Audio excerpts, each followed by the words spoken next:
Everyone, I am Ifra, hope you are doing well. तो start करते हैं आज का टॉपिक। आज हम पढ़ने वाले हैं जीएसटी में कुछ कॉमन पेनल्टीज के बारे में कि कौन सी पेनल्टी क्या होती है, मतलब कि क्या फाइन जो है किसी भी ऑफेंस के लिए कवर किया जाता है। तो अभी तक मैं बता देती हूँ, हमने कुछ ऑफेंसेस देखे थे जिसमें आता है फ्रॉड देखा था कि रॉन्ग इन्फॉर्मेशन या फिर रॉन्ग डॉक्यूमेंट्स देकर रजिस्ट्रेशन कराना, उसकी क्या पेनल्टी होती है। फेक इनवॉइसेस की क्या पेनल्टी होगी, या फिर इम्प्रॉपर सप्लाई कर देते हैं गुड्स या फिर किसी सर्विसेज का, मतलब कि मूवमेंट हो जाता है गुड्स का बट कुछ जो उनके वो होते हैं डॉक्यूमेंट्स वो सुटेबल नहीं होते हैं, या फिर मूवमेंट हो जाता है किसी भी टैक्सेबल गुड्स का और उनका जीएसटी में रजिस्ट्रेशन होता ही नहीं है, विदाउट रजिस्ट्रेशन। तो ये सब क्या होता है, कुछ ऑफेंसेस थे। फिर था इसमें टैक्स इवेजन, डिले करते हैं रिटर्न्स को फाइल करने में डेट से ज्यादा, मतलब कि आगे जो डेट निकल जाती है जब रिटर्न को फाइल किया जाता है तो भी कुछ पेनल्टी चार्ज होती है। डिस्ट्रक्शन किया जाता है सीज गुड्स का तो भी पेनल्टी चार्ज होती है। जो डिस्ट्रक्शन ऑफ सीज गुड्स है इसमें तो पेनल्टी फाइन से अलग भी चार्ज होती है, तो फाइन चार्ज होगा या फिर मतलब और क्या होता है कि 6 मंथ की आपको इम्प्रिजनमेंट होती है, मतलब कि जेल होती है। फिर आता है रिपीटेड शॉर्ट टैक्स पेमेंट, कि ये वाले ऑफेंस में क्या था कि या तो 10,000 की पेनल्टी होगी या फिर 10% जो होगा आपका शॉर्ट टैक्स पेमेंट का, जो भी इन दोनों में से ज्यादा होगा वो पेनल्टी आपको चार्ज होती है।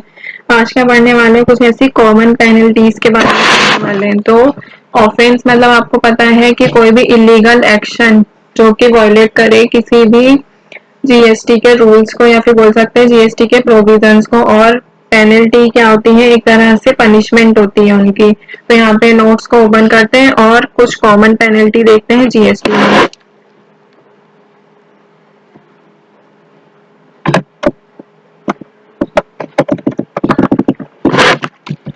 यहाँ पे हेडिंग डालते हैं कॉमन पेनल्टी अंडर जीएसटी।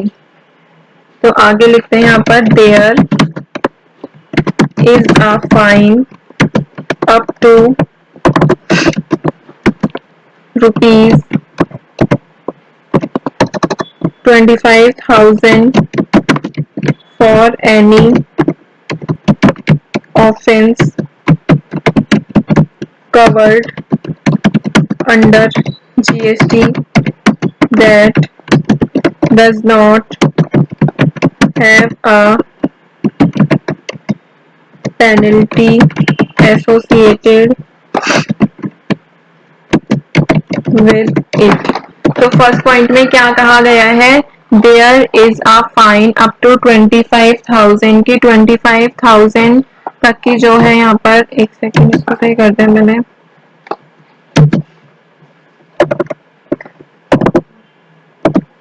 ठीक है, there is a fine up to 25,000 for any offence, जो कोई भी ऑफेंस किया गया हो, मतलब कि किसी भी तरह का इलीगल एक्शन हो, उसके लिए क्या होता है फाइन कितना होता है, अप टू 25,000, मतलब कि 25,000 तक का फाइन होता है maximum, covered under GST, GST में, that does not have a penalty associated with it.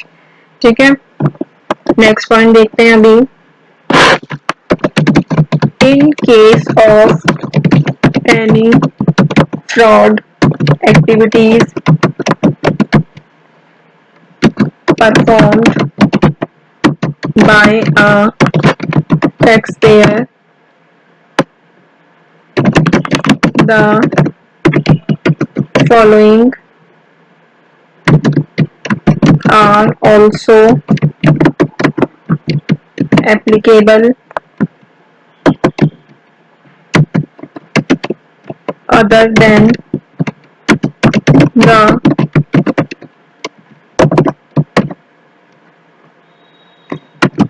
penalties mentioned। तो इस वाले पॉइंट में क्या कहा गया है, इन case of any fraud activities perform by a tax payer, मतलब कि किसी भी तरह का फ्रॉड जो है वो किया जाता है टैक्स पेयर के थ्रू। तो अभी मैं नीचे कुछ आपको यहाँ पे पेनल्टीज लिखवाऊंगी कि कौन सी पेनल्टी फ्रॉड के लिए एप्लीकेबल होती है। वैसे मैंने आपको जब ऊपर टेबल में पढ़ाया था तो उसके लिए फ्रॉड में एक बार बता देती हूँ। उसमें क्या था कि कोई भी रॉन्ग इन्फॉर्मेशन जो दी जाती है रजिस्ट्रेशन के वक्त, और और कौन सी एक्टिविटीज इन्वॉल्व होती हैं, फिर कोई भी रॉन्ग डॉक्यूमेंट मतलब कि फॉल्स डॉक्यूमेंट जो है प्रोवाइड किए जाते हैं जीएसटी ऑफिशियल्स को ताकि वो टैक्स से बच सके या फिर एक्वायर करने के लिए क्लेम करने के लिए टैक्स रिफंड को टैक्स के जीएसटी के थ्रू मतलब कि किसी गलत तरीके से या फिर किसी गलत रीजन से जीएसटी का जो रिफंड क्लेम किया जाता है।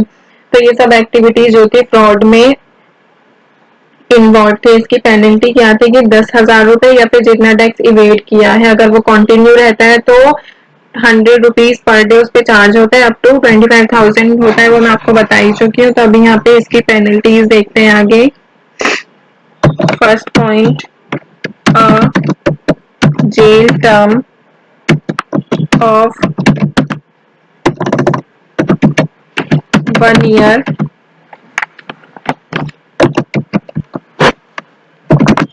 and an amount and an penalty amount equivalent to the evaded tax in case of evasion up to 50 lakhs। तो देखिए फर्स्ट वाले उसमें क्या कहा गया है पेनल्टी में कि अ जेल टर्म ऑफ 1 year मतलब कि 1 साल तक की जेल हो सकती है और an penalty amount equivalent to the evaded tax in case of evasion up to 50 lakh. अगर यहाँ पे कौन सा केस होता है, टैक्स इवेजन का केस होता है तो उसमें मैक्सिमम अमाउंट कितना पेनल्टी चार्ज होता है, 50 लाख रुपीज। तो फर्स्ट वाली पेनल्टी क्या बताई गई है, या 1 साल की आपको जेल होगी और पेनल्टी आपको चार्ज होगी जितना आपने टैक्स इवेड किया है मतलब कि जितना आपने टैक्स एक तरह से बोल सकते हैं चोरी किया है। सेकंड देखते हैं इसमें, jail term of 3 years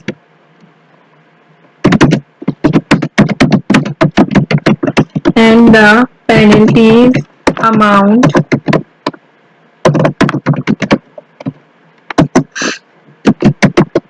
to the evaded tax in case of evasion between 50 lakhs to 100 lakhs। तो इसमें क्या कहा गया है सेकंड वाले पॉइंट में कि जेल हो सकती है कितने साल की, 3 साल की, और पेनल्टी का अमाउंट जो चार्ज होगा वो कितना होगा, अगर टैक्स इवेजन का केस है तो 50 लाख से 100 लाख के बीच में मतलब कि 50 लाख से 1 करोड़ तक की जो है यहाँ पे पेनल्टी चार्ज हो सकती है। और थर्ड देखते हैं, jail term of 5 years and the penalty amount of in case of evasion exceeding 100 lakhs। तो थर्ड वाली इसमें क्या कहा गया है, अ जेल टर्म ऑफ 5 years, 5 साल की जेल होगी या फिर पेनल्टी चार्ज होगी कितनी, 1 करोड़ या फिर बोल सकते हैं 100 लाख तक की। तो यहाँ पे कुछ कॉमन तो यहाँ पे कुछ हमने कॉमन पेनल्टीज देखी हैं जिसमें फर्स्ट में क्या था कि 1 साल की जेल होगी और या फिर जितना टैक्स उन्होंने इवेड किया है अप टू 50 लाख तक का उतना चार्ज होगा, या फिर 3 साल की जेल या फिर जितना टैक्स उन्होंने इवेड किया है between 50 lakh to 100 lakh. Third में क्या था कि 5 साल की जेल होगी या फिर पेनल्टी अमाउंट क्या रहेगा इसमें, टैक्स इवेजन के केस में 100 लाख से ज्यादा का होता है मतलब कि 1 करोड़ से ज्यादा का।